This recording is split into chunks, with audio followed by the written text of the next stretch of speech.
Bonjour et bienvenue sur Star Wars Universe. Aujourd'hui, on va unboxer Star Wars Rebellion.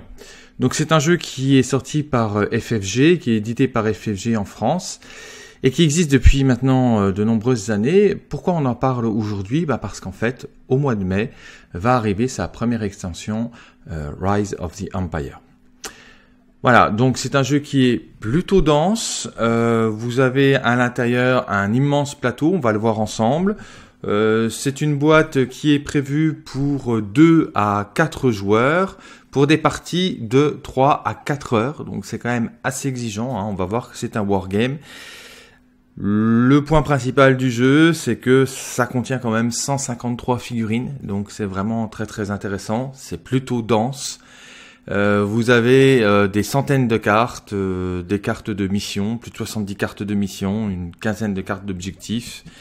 Une trentaine de cartes tactiques. Enfin voilà, on va ouvrir cette grosse boîte de Star Wars. C'est sans aucun doute un des jeux les plus ambitieux qui était sorti sur notre univers préféré. Allez, c'est parti.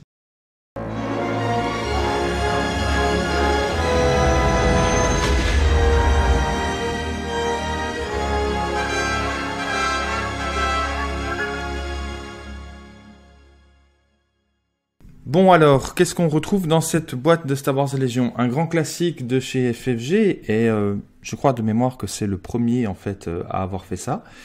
Avec Star Wars Rebellion, vous allez avoir le double livret, hein, donc le livret d'apprentissage en lui-même, hein, dans lequel on va naturellement retrouver le contenu de la boîte, mais également des aides pour le montage, une description de chaque élément présent dans la boîte.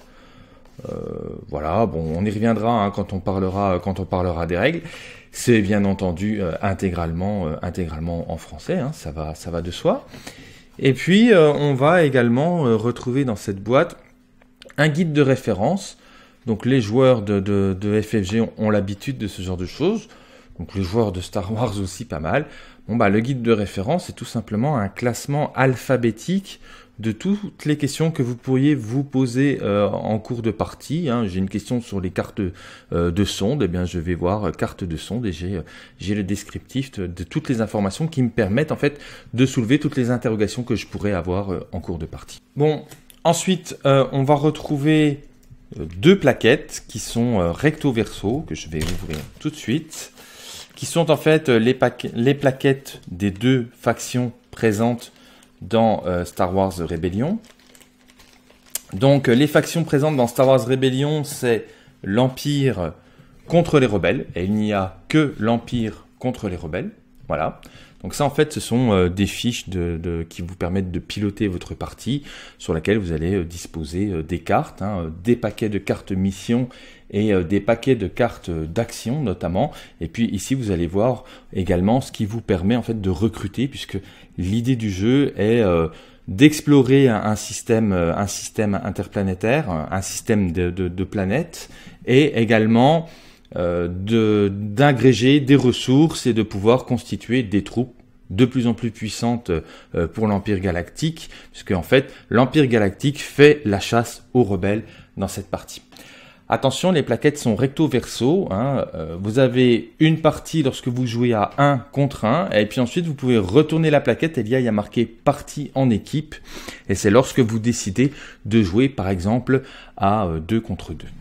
Une des premières choses qui impressionne dans ce jeu, c'est le plateau. Et ce sont les plateaux parce qu'en fait, il y en a 2. Alors, on va les regarder ensemble. Et sur lequel on va retrouver en fait toutes les planètes du système qui va constituer la partie. Donc il y a des planètes qu'on connaît bien, hein. Yavin, Dantooine, il y a Kessel, il y a Maluta, voilà, il y a Kashyyyk, hein, avec les Wookiees. Et donc en fait, pour constituer le plateau, vous devez déployer 2 plaquettes l'une à côté de l'autre. Alors je suis désolé, mais là en l'occurrence la caméra sera trop petite pour pouvoir tout vous présenter. C'est très grand. Je vais le montrer à la caméra centrale. Voilà. Ça, c'est un plateau tout seul. Et donc, il faut multiplier ces plateaux-là par 2. C'est vraiment immense. Ça vous fait une aire de jeu qui est extrêmement conséquente. Je vais essayer de faire comme ça.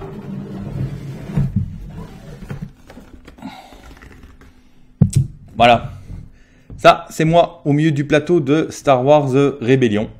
C'est vraiment extrêmement conséquent, comme vous pouvez le remarquer. Donc, du côté des figurines, on va retrouver l'Empire contre la Rébellion. Alors, les figurines, en fait, qui constituent l'Empire sont faciles à reconnaître puisqu'elles ont des angles droits, alors que celles qui constituent la Rébellion, elles sont en bord arrondi. Alors, on a Piet, on a Wirth, on a Ozzel. Bien sûr, on va retrouver Tarkin et Vador ainsi que l'Empereur. Donc tout ça, ce sont des personnages en fait qui seront des personnages auxquels vous allez associer des missions.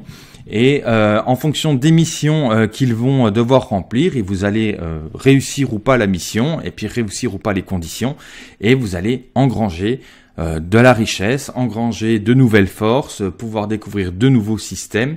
Et chaque personnage, vous voyez juste ici, là, très rapidement, je vais pas rentrer dans le détail des règles aujourd'hui, mais ici a des compétences. Donc forcément, Vador, il a plus des compétences au niveau du combat, alors que l'empereur, lui, il a plus des compétences pour ce qui est de négocier en fait des systèmes ou pour faire preuve d'un peu de foutre la trouille un peu aux gens. Côté rebelle, on va retrouver tout simplement le Luke Skywalker. Alors on a le Luke Skywalker classique, puis on a le Luke Skywalker Jedi. On va retrouver l'amiral Akbar, donc forcément si vous devez déplacer une flotte ou commander une flotte, choisissez peut-être plutôt Akbar. On a la princesse Leia qui est très forte pour les missions plénipotentiaires comme tout le monde le sait. Ici là on va retrouver des jetons qui correspondent à des systèmes détruits, parce que oui, vous allez voir dans les 153 figurines qui sont disponibles, il y a notamment des étoiles de la mort. Et puis de l'autre côté, eh bien, on va retrouver des jetons soit pour l'Empire, soit des jetons pour les rebelles. Alors ce sont des jetons en fait qui permettent de définir à quelle, vous voyez ici là vous avez des cases, ça permet de définir à quelle faction appartient en fait telle planète. Donc si cette planète-là a été soumis son allégeance à la rébellion, vous allez mettre un pion de la rébellion ici. Et puis bien sûr, alors on pourrait se dire que l'objectif c'est d'avoir le plus de pions que l'autre. Vous vous rendrez vite compte que c'est impossible puisque vous voyez que ici les rebelles en ont beaucoup moins que l'Empire. Vous allez comprendre qu'en fait l'objectif du jeu n'est pas là. Donc également en fait dans le paquet on va retrouver les cartes de mission, d'accord, donc elles sont numérotées de 1 à 3. Vous allez en fait mélanger chaque niveau, vous mélangez les 3, vous mélangez les 2, vous mélangez les 1, puis ensuite vous allez les piocher au cours de la partie. Mais ça, on y reviendra lorsqu'on parlera des règles. Vous avez également les cartes de mission. Donc là, vous avez deux paquets qui sont bien distincts, puisque vous avez un paquet pour les rebelles et un paquet pour l'Empire. Donc je prends une première mission, usine d'assemblage du côté de l'Empire, à résoudre dans n'importe quel système impérial, donc ça c'est quelque chose qu'il faut essayer de faire dans un des systèmes, placer une unité de la file de construction en utilisant un icône de ressources et le chiffre de ce système. S'il y a un marqueur de sabotage dans le système, retirez-le avant de résoudre cette capacité. Donc ça on verra pendant les règles, mais effectivement l'Empire va prendre des systèmes et en l'occurrence les rebelles ont la capacité de saboter les ressources sur ces systèmes, mais voilà, on y reviendra plus en détail lorsqu'on parlera des règles du jeu. Donc ensuite, on va retrouver les cartes d'action.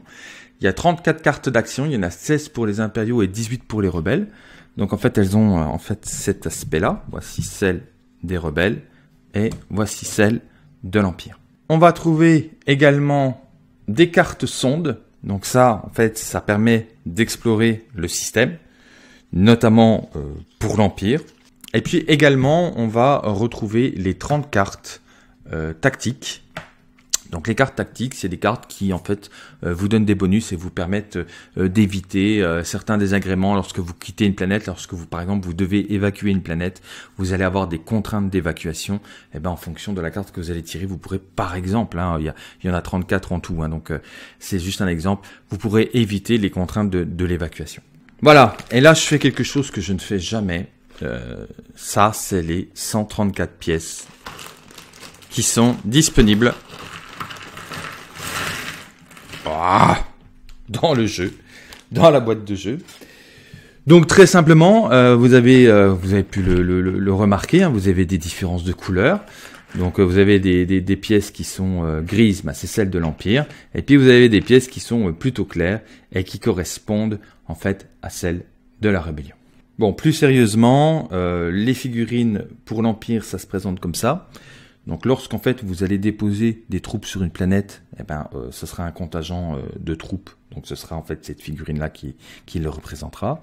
Lorsque vous aurez déposé dans ce système une escouade en fait de X, vous allez déposer ce qui est ici. Lorsque vous aurez une escouade plutôt de Y, c'est ce qu'il y a là.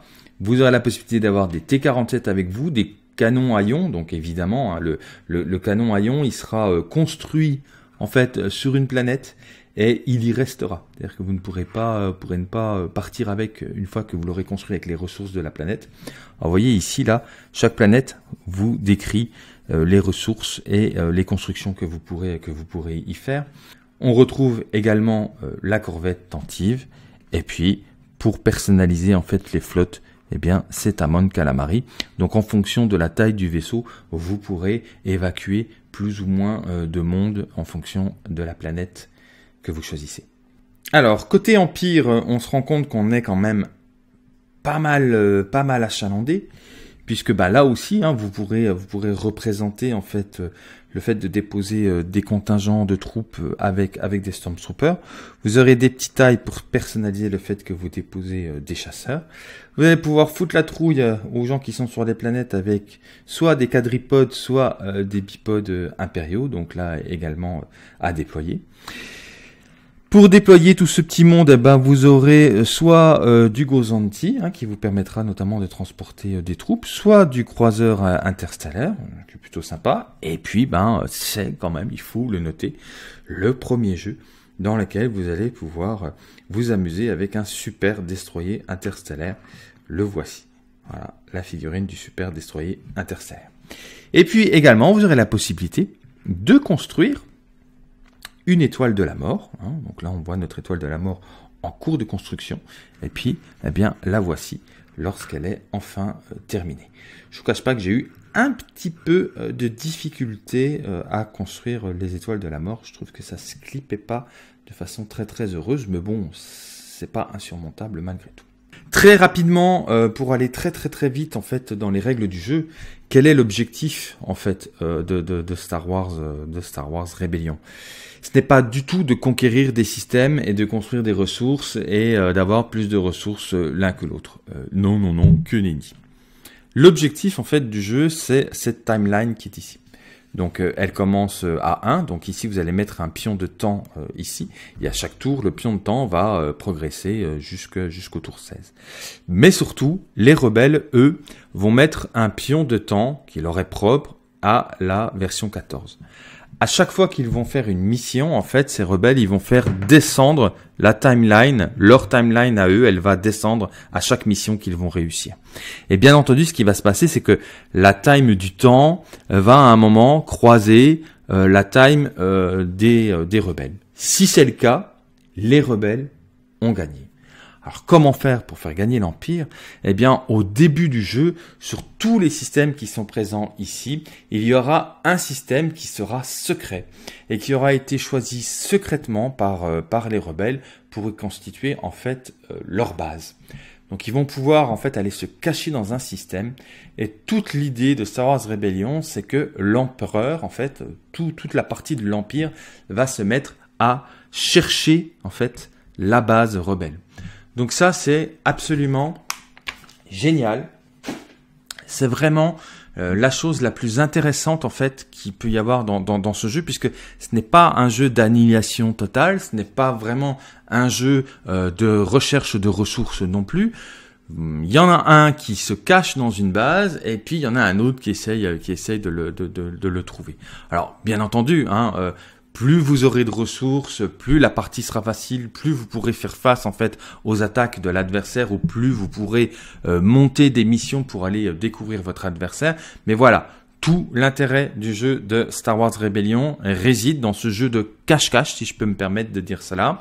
C'est un jeu qui est quand même relativement dense, hein, je le répète, il y a plus de 150 figurines, il y a des centaines de cartes, ça se joue à 1 contre 1 ou à 2 contre 2, et ce sont des parties qui comptent à peu près 4 heures de jeu, donc c'est quand même assez long.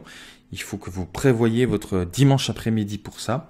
Mais c'est un jeu qui, au dire de tous ceux qui en ont fait des parties, est extrêmement exaltant. Et j'espère pouvoir y jouer rapidement et vous faire un retour sur les règles dès que possible. Voilà, j'espère que cette toute première découverte très succincte de Star Wars Rebellion vous aura convaincu à passer le pas. C'est une boîte qui vaut dans les 90 €, mais qui est extrêmement fournie et qui a un degré de rejouabilité qui est extrêmement important. D'autant plus que l'on vient d'apprendre la sortie de Rise of the Empire pour compléter la boîte de start. Donc allez-y, foncez. N'hésitez pas à lâcher un petit pouce en dessous de la vidéo pour nous aider à être plus facilement référencés. Et puis si vous n'êtes pas déjà abonné à la page de Star Wars Universe, n'hésitez pas à vous abonner en cliquant sur le bouton qui est juste en dessous de la vidéo. Voilà, je vous remercie et puis je vous dis à très bientôt pour reparler de Star Wars Rebellion, notamment au niveau des règles et de la présentation de son extension. Allez, ciao, bye bye.